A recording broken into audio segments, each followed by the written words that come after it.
So what he does, he brings a friend of his called Captain Williams. They said, we're going to set up an army. How do two people in a foreign land set up an army? So they brought some porters from Zanzibar. They brought some Sudanese. They formed something that was about 60 people. They gave them some rifles. So the Kabaka is watching. These guys are building an army. The competition is coming on the horizon and you're taking it casually. Do you understand what I said about box 3? Huh? Weak signals versus strong signals. Huh? So eventually, without wasting a lot of your time anyway, he says, we're going to fight you. In order for us to protect you. We will fight you to do what? Protect you. Protect me from who? Are you protecting? I should be protected from you. But what he really wants, his plan, is if I don't control this young king called Mwanga, who is one day with Wafaransa, one day, so he attacks. The Wafaranzas don't have rifles. He has an army. He takes control. And guess what? Mwanga gets exiled. He leaves Mengo. He settles in Kalangara. Who does he leave the city with? The guy who came along with a few porters now has control. And now he writes reports to Britain. He says, I came as a company, Imperial British East African Company. I did not come here really as a representative of Her Majesty the Queen. But what's his proposition? Remember the core that I mentioned? I need support now. I've taken control. Build a model, they will come. I really like, when you know your enemy and you know the elements of his architecture, and you don't use them to build yourselves, your own country and institutions, then you are a fool. Build it, they will do what? So Britain says we will declare a protectorate over Uganda. It was declared in 1894. But who did the job? This man. Once he did that, then he now moved, because now he recruited a number of the Wagandas. The Wagandas joined the Waswahilis, that's how he used to call them. Now he has a force of 500 men. He picks Kasagama, who was a young king who Kabalega had chased away with his mother. They were living in Masaka. He says, I'm going to install you now back to your kingdom. Who is controlling who? Takes him, installs him as the king of Toro, and sends someone to baptize him. Call him Sulmani. After that, Ankole. After that, you should read this man's book. The one he hates most is Kabalega. He said, that criminal crook. Why? Because Kabalega had another model, which is, I will fight you. If you are my friend now, that's okay. Anyway, do you understand what I mean? How does a retired major take control of a country the size of Britain? He asks the right questions. Who is in control here? Okay? When you ask the right questions, you will build a model, and it doesn't matter the time and century and age and business, you make it. Huh? Who else asked? Okay? Are we clear with that, number one? Yeah. I used, sometimes it's good to use negative examples to understand that you are not the first, you won't be the last. The second one is a sense of restlessness, right? I am dissatisfied with this complacency and the usualness. I want to surpass my past. This is how you should feel if you want to build a Book 3 culture. People who have arrived, people who have money, people who have titles, people who get a good salary, they have ceased being hungry. They are not restless. So let's come to present history. Because I also know that the present history, the old history, you don't seem to care much or to try and know. So when you hear me on Thursday, I'll go and interview a 99-year-old. I'm trying to preserve these stories because I know Many of you who are not yet 50, when you pass my age, you'll begin to search for who you are. And searching for who you are, maybe you'll end up online. If there's a good video about what happened in 1892, maybe I will have done my job inadvertently by keeping that story alive. So the recent past, the NRA history, so there were few, but they had a model. They had a strategic intent, which was, it doesn't matter how many years it takes, we will mobilize the population progressively and do a protracted people's war. This is a model. And it will take 20 years, we'll stay in the bush until the fact of our energy and mobilization will push the government out of power. And we will attack its weak points. Remember what Michael told us? Has anyone watched the match in 1965, Muhammad Ali versus Sonny Liston? But what did you like in your private time?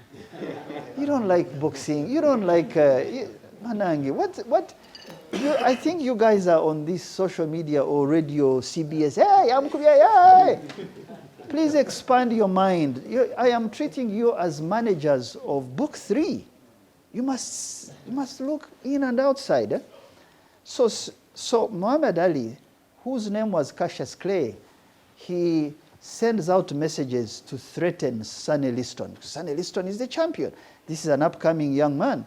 He says, Sonny Liston, you cannot punch what you can't see.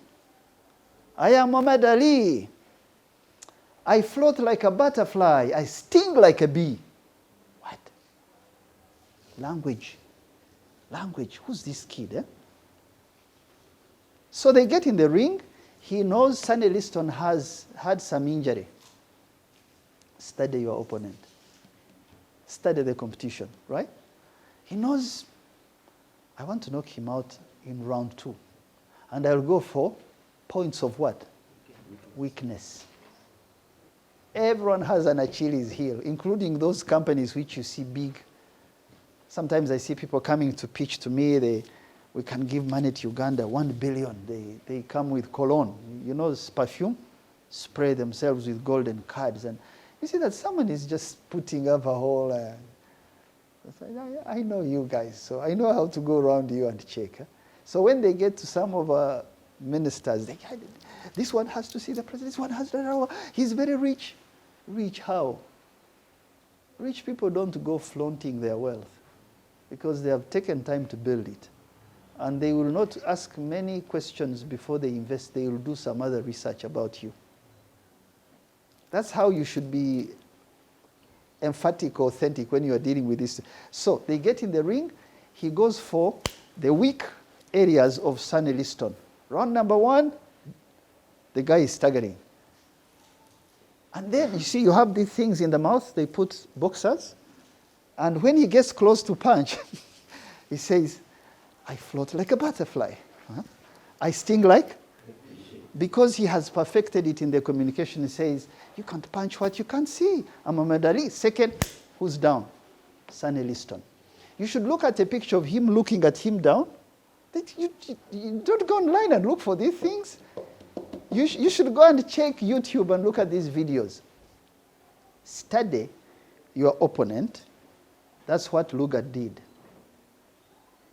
That's what NRA did, right? That's what Muhammad Ali did. It's just that they are doing it differently, but it's a model. So the point I was trying to make is this. However long it will take, we will stick there and wear down the system. And guess what? Whenever they had $10,000 as a donation, they maximum use to the core.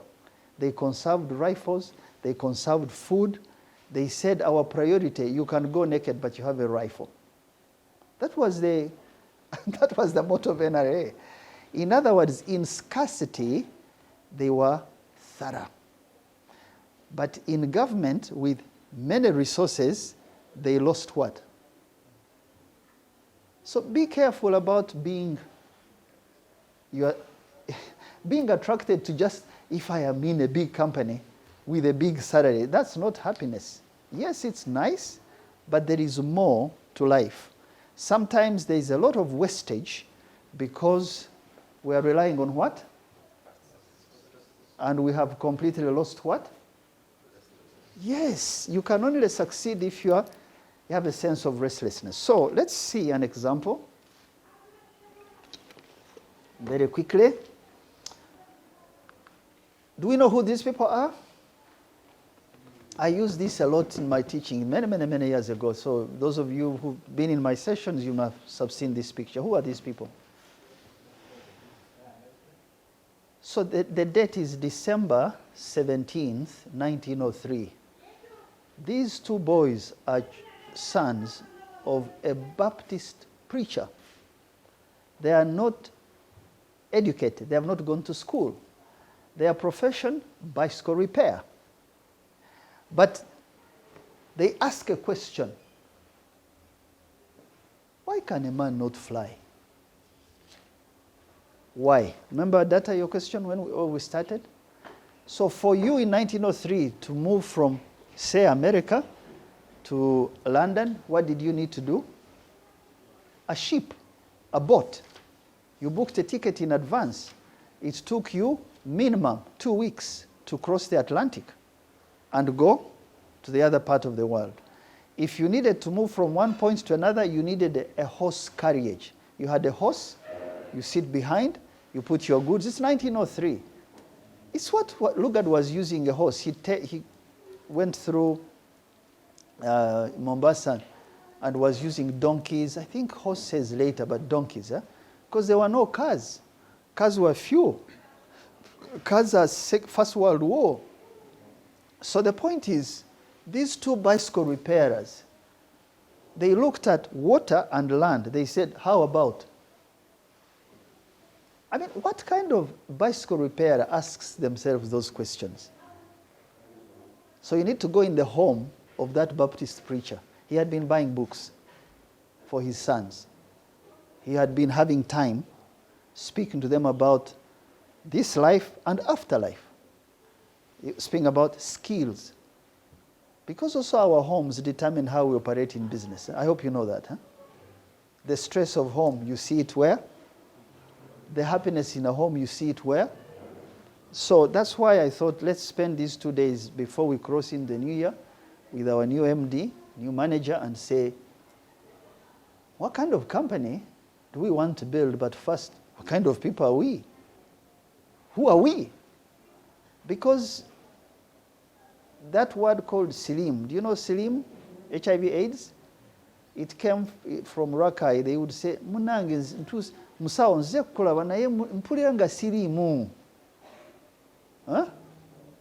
Does anyone understand Luganda? I feel I'm not. No. I am not there. I am not there. I am here, but munda muli. Yes. So if you come to the office but you feel like you are not there, there is no direction, there is no motivation, you will not help Paul or Michael or all of us achieve those strategic objectives. So these young boys, Orville and Wilbur Wright, they are the first human beings to fly. And this is their first aircraft. This is how an aeroplane looked in 1903. They took off the ground for how many minutes? 56 seconds. And then they discovered that a human being can defy gravity. But what did they begin with? Ask different questions. We can't change our reality if we are not willing to ask the hard questions, okay? Now, number 3, you need to be open to outside ideas and skills, even if you are really an expert. Because now I have managed, like Michael now, 9 years in a business. I know everything. I understand what's wrong. And that's okay. The danger is that on an aircraft, there is contained air, right? And it lacks freshness. If you have ever sat on an aircraft, there is pressurized air. But that pressurized air is not fresh. Sometimes we need fresh air. We need to be open to ideas, even if these ideas challenge our own experience. I used Michael as an example, but each one of you has some experience. Please allow to be challenged. Number 4, eagerness. The eagerness for these challenges. Some people are not eager to be challenged. Or they don't expect this challenge to be coming from accounts. Because accounts is money. What do you know about operations? Or they don't expect to be challenged by people they are older than. So you are young. How can you tell me to do this? I face it today. Who are you to tell me that this is the way to sell Uganda? What do you know? You've never worked in the public service. In my case, they say, oh, you know, you are doing this because you come from a particular family. In other words, you have no brains. There is nothing else you do. The people who do that are not eager for challenges. So, engineers enjoy being tested under pressure. Good engineers. Now, I just need you to know that being in a garage, if you just, they close your eyes and take you to Katwe, you'll hear tap, tap, tap, tap. There's a lot of knocking around. It's a garage. It's repairing. It's welding. There is a smell of paint. There are smells, but they are not creating a new engine. They are repairing old ones that could be 20-year-old. They are simply in box 2. Where you should be probably is Kira EV. You should be looking for Paul Musasizi because he's saying, how about we remove oil from the car and we create batteries that can run for 500 kilometers without charging. That's the GM you want to build. But I see some of us are fighting to stay in Katwe because it's noisy. It's very active. Hey, we're busy. We are busy, but we are not shifting. Number 5, experimentation adaptation is a good way to build box number 3. Don't put your eggs in one basket is an old sound and an old adage. So I want you to put your eggs in one basket first as you grow.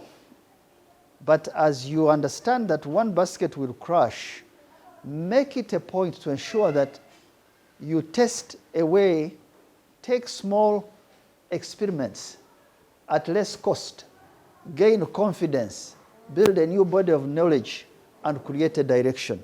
Don't fear to try. Experimentation is a good way to test your hypothesis. We know what a hypothesis means? I am speculating that if I do this, it will give me this, like what we saw with the 2 gentlemen who are trying a new method. So, experiment and adapt. Number 6, try uncommon knowledge. So if everybody is going to advertise, spend a lot of money in order to gain ground, maybe you should do something else. Find another way. If the competition is unfair, if they are making phone calls as a way of getting jobs, try uncommon knowledge. Try other means. Don't do what everyone does simply because you are not thinking. This afternoon, we will talk about creativity. Creativity is supposed to be for those designers like those camera people, but I want to bring it into security so that you can see we can create, we can be creative with what God has given us, our experience, and get out of our situation. Number 7, there is always plan B. And plan B, I don't say, put your eye on one hoping to fail. No. Be flexible. Be flexible because box number 3 is a lot of uncertainty. It's a lot of uncertainty. You must be able to tolerate conditions of uncertainty. You need a team that can do that without getting tired. Once you tolerate these conditions, then you are resilient and eventually you succeed. How do we remain flexible? I found this term and I really like it. It's called planned opportunism. You know, opportunism is a bad word, eh? But you can plan that opportunism for a business. In other words, you are disciplined and prepared for whatever circumstances may bestow or harm you. In other words, whatever happens, whatever is inflicted on you, you are always prepared to grab an opportunity, right? Or to suffer the fate and still remain resilient. It's called planned opportunism. So if you are sure of that, second thing you ask yourself are the assumptions you make. Who am I competing against? What technology am I using? Where do I stand in this situation? And we want to see a young lady who has made decisions at a young age to compete against herself, to apply what she knows, and she became a champion. If someone can do it, I know we'll say, oh, the conditions are relevant for that person. So I know that a successful business in Uganda can also succeed in Singapore, can also succeed in New York. If you put limitations to what you can do because of the conditions in your territory, then you are not prepared to compete against the wider world. You are prepared to remain in box one. Shall I proceed? Yes. It's connected? Yes. Okay, so turn your eyes to this screen. Let's see if this will make sense to you. I want to hear from you what you've picked from Kate Ledecky. She's young, much younger than all of us, but she exhibits a sense of discipline, right? What are the lessons? Please give me a couple of words, we'll sum them up. Yes? You should be passionate. Passionate? Passionate about what she does. Good, okay? How do we explain passion? Let's hold Katumba's idea. Joy, right? She says, I have joy in swimming. This is the Mbappe moment that I mentioned, okay? So, passionate, Agnes? She says she looks at other swimmers, but she tends to focus more on her goals. Looks at other swimmers. She's honest, right? She says, sometimes I do look, right? That's admitting temptation that sometimes you admire what the other person is doing, right? But that's not to say that admiration should be turned into adoration and idolatry, and I don't fix my own things. I'm just following. Because now there's this new social media of I follow you. Now I meet people. I have followed you for the last 10 years. Followed me. Why are you following me? Take what I have and go and use it. But some people can take a whole lot of gain out of that. Someone follows me. That's not really, it's the value you create that you really want people to buy into. It's not just how many clicks, important as they are. So how do we call what Agnes said? Sometimes I do check.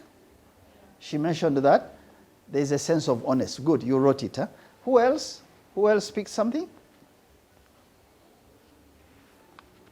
Yes, Isaac? I've got something connected with resilience. Okay.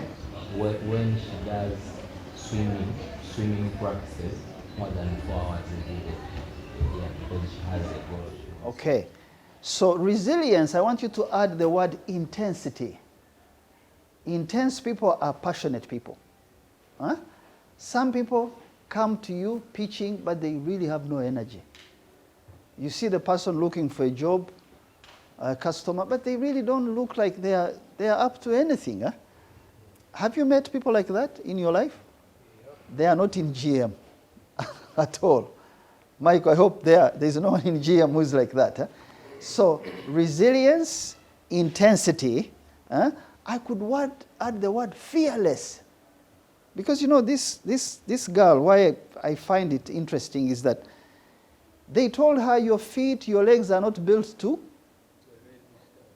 swim. This is really not your style. But what people think is not your style, they are coming from the cultural constraints they have. So remember Isaac and the pot? But I can take my disadvantages and turn them into, okay? So very, very important. So resilience, intensity. You didn't write the word intensity. Okay? Who else? So intensity, fearless. For me, she strikes me as this person really loves what she does. And yes, Yeah, she discovered what she's good at and gave it her 100%. good, good, good. It's called the pushing the frontiers of possibilities. That's book 3, right? You want to be better than you.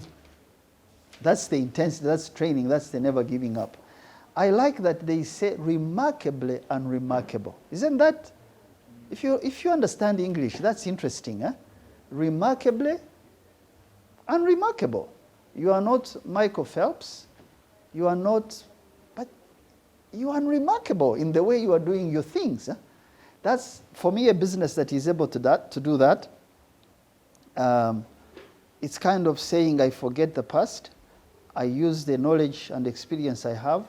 And the way I do things, I get them done. But I am not like everyone. And I'm not trying to be like everyone, okay? All right? So, who else? Yes, Michael. I think there were a couple. One is goals, the idea about setting goals. Setting goals. She has her goals, and she's so focused about the goals. I think even the bit of not looking at other competitors is because of the intense focus on the goal. The other thing that comes up is the metric. Setting goals, you wrote that? Yes. Applying a metric. She's competing against time, and not really against the other people in the race. For her, it's about time. Yes. It's set to run 3.5, so that's what I'm really running. Not really about who else is running faster. And the last thing I picked is where she talks about hard work, not talent. You could be talented, but Yes. the person who puts in a lot of hard work eventually will surpass you if you think you're going to rely on your talent. She puts in 4 hours, I think, of training Yes. every day. So Good. These are all very good observations. Set big goals, but set them for you, okay? Don't worry about the men and how they swim. You go in, you have goals, and your goal can be 356 laps. I'm not a swimmer. Who knows? Who swims here? 350. I don't know how many minutes you take to do 356 laps. Then from 356 go to 600, then go to 800. In the process, you are moving from box 1 to box 3 incrementally, but you are taking big, hairy goals that I think sometime Michael was using those from Jim Collins. Okay, who else? Yes. She mentioned about borrowing some styles from somebody's style that I worked before. Mm-hmm. And then also she loves competition. Okay. And she always took up a challenge. And also she took up criticism positively. Good, good. The sexist comments did not divert her. Now you understand how easy it is to be diverted? Even by statements about you and the relationship to work together. How come he came yesterday and he passed his eye through me? What? Why do you care? Right? So for her, she says those comments they come here, they go through here. I have a target. Very good. Has anyone noticed something else? Yes? I think by not looking at other swimmers and then comparing her to men, she doesn't fear competition. Mm-hmm. Competition. Does not fear competition. So I take up challenges. Whatever comes my way, I have planned opportunism. Remember that statement we saw prior? Okay. What else? Anything else? For me, I noticed. Go ahead. I don't know if it has been mentioned already, but I was also focusing on her goals. She was really focused on how she was doing. She was not bothered about anything else. Focusing. I think we should focus on what you're doing. Yeah? So she treated the big and the small races equally. That's very interesting. So how many are we here? 11, right? So I made a commitment to come and teach, so I needed to do research, but I don't have time. Okay? So I could do what you call wing it. You know winging it? I thought you play football, huh? Huh? You have not done some planning, you're busy, huh? So show up with some little piece of, say, now GM, we were born in, let's break, right? No. You are 10, but I want to treat you as if you are 1,000. Eh? That's the experiments, that's the, so whether you are pitching to one person or 100 people, treat them with a lot of preparation, with passion, with intensity, because as you will see, those who think and see things bigger, they will have many more voices for them. Out of you, maybe 2 will get it, but those 2, I don't know where they will end, but they could help this industry and this company. So I like that Katie, whether the race is big, Olympics or not, I am treating it seriously. Me, I can tell you, few of us in our country treat things seriously. Few of us treat meetings seriously. Few people plan ahead before meeting someone important. We were going to talk to someone important, and we were few, just 2 people. Someone says, come and I need to understand this idea. So a friend of mine came with a pen and a notebook. So I said, if someone has asked me about a general picture of something, and I have 2 hours, and I am busy, what do I do?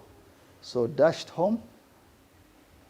Victor is here, he can be my witness. I said, buy me Manila papers. This 1 hour, what do I do? Drew out a chart, so I showed up with my chart. I pinned it up, and he said, I get it. Meeting ended. I thought, that's nice. The 30 minutes of planning has saved an idea. So treat one person as if they are 1,000. I am sure if they say, go, Isaac, go and preach at a church of 500 people, don't you plan? But if they say you're going to meet your GM friends, do you plan? You just walk in and say, business as usual. Treat every moment as important. Every moment. What else? I need to close. I've gone over 18 minutes. I need to close. Has anyone noticed anything else? So, you've covered very good ground. But one thing I wanted to hear is that Katie Ledecky, who is young, who should be proud of her achievements, is what? Humble. I noticed humility. She does not have the airs of a successful athlete. Now, you who know football, you know successful footballers, what they do with their hair and bling bling and money, and especially blacks. They tend to do that. Huh? But what else did you notice? She gave up $15 million worth of something, I think it's 15, in order to go to university. Said, I will not take the money. Who? You tell me they give you $15 million tomorrow. You say, education will come later. After all, I can get teachers to come to my house.